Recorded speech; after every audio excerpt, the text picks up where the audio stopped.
Alunos do quinto ano, vamos a mais um vídeo de apoio às atividades do Ler e Escrever.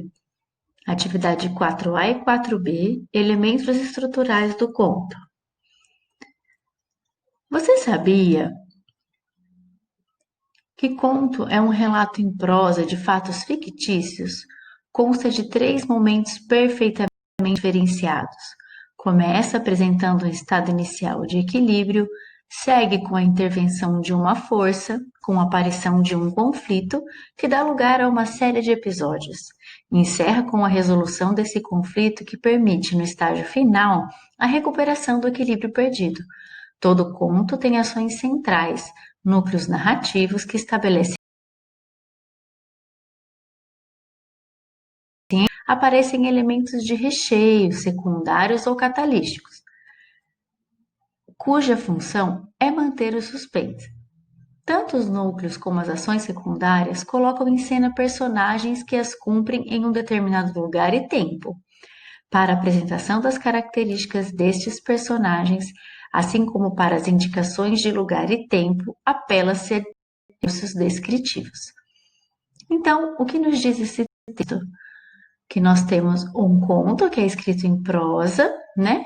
E que ele começa com equilíbrio, depois vem um problema, alguma coisa, algum conflito que desencadeia a história. Vai contando o que vai acontecendo dentro da história.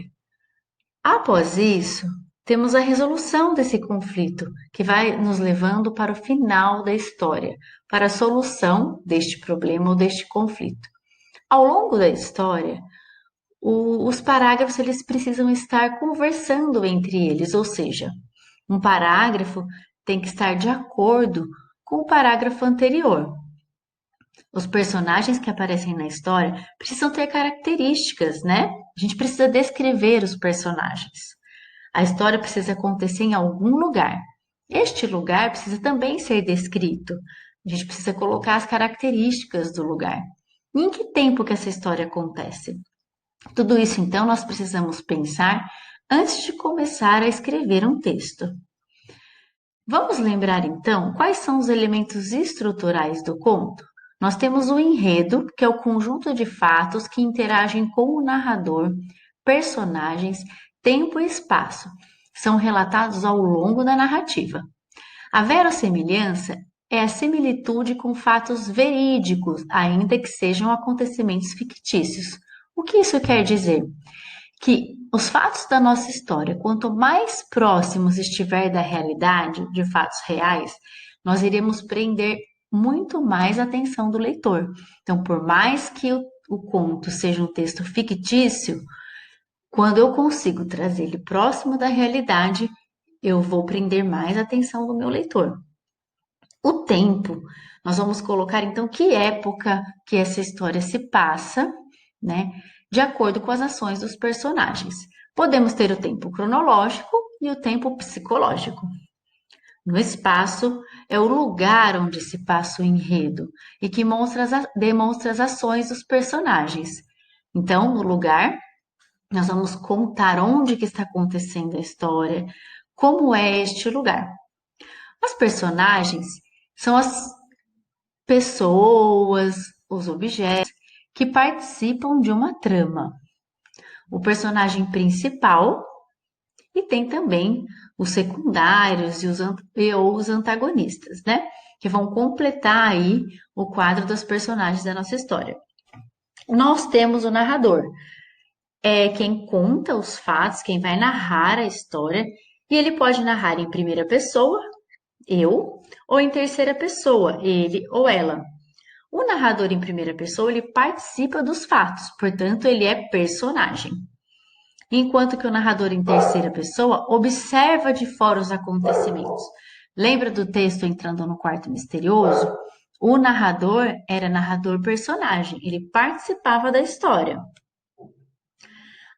Aprendendo um pouco mais. Então, vamos relembrar. Um texto narrativo, como é o caso do conto de assombração, deve conter respostas às questões. Quem? Quem vai participar deste conto? O que? O que vai acontecer no seu conto? Quando? Em que época isso aconteceu? Onde? Em que lugar? E por quê? Qual é o problema que vai desenrolar a história? O enredo pode constituir-se das seguintes partes: conflito, introdução, complicação, clímax e desfecho. Isso nós vimos lá no esquema que nós trabalhamos já algumas semanas atrás. Então, o conflito é o que vai desencadear os fatos e as ideias do texto e vai envolver o leitor. A partir do conflito, então, se estruturam as outras partes do enredo. A situação inicial ou a introdução é o começo da sua narrativa. É a parte fundamental, pois geralmente apresenta o componente que provocará o conflito. Desenvolvimento ou complicação é a parte da história em que o conflito se desenvolve e exclui as demais partes, a situação inicial, o clímax e o desfecho. Então, aqui você vai contar o desenrolar da sua história,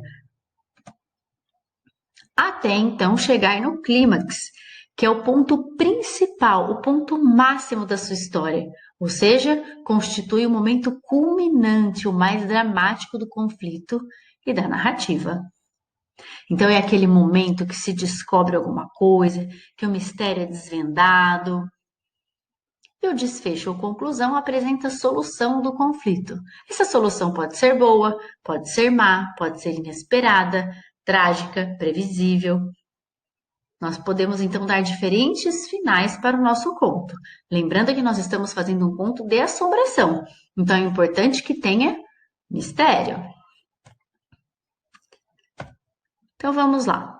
Para escrever a sua história, você precisa então decidir se o narrador vai participar da sua história ou não.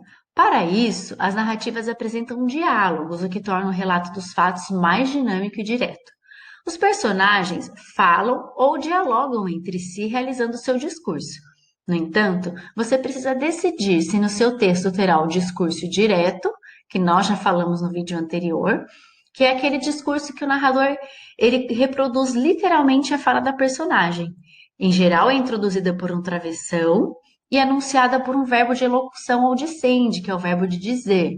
Né? Então, utiliza-se dois pontos, travessão, aspas. O personagem fala no texto, o narrador dá voz à personagem.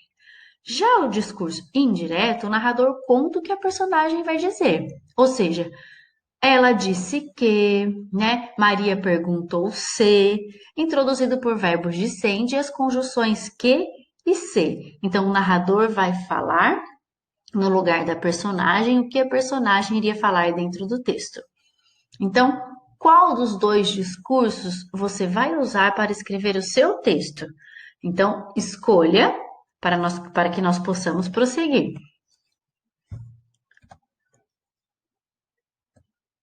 Agora, o que nos contos de assombração?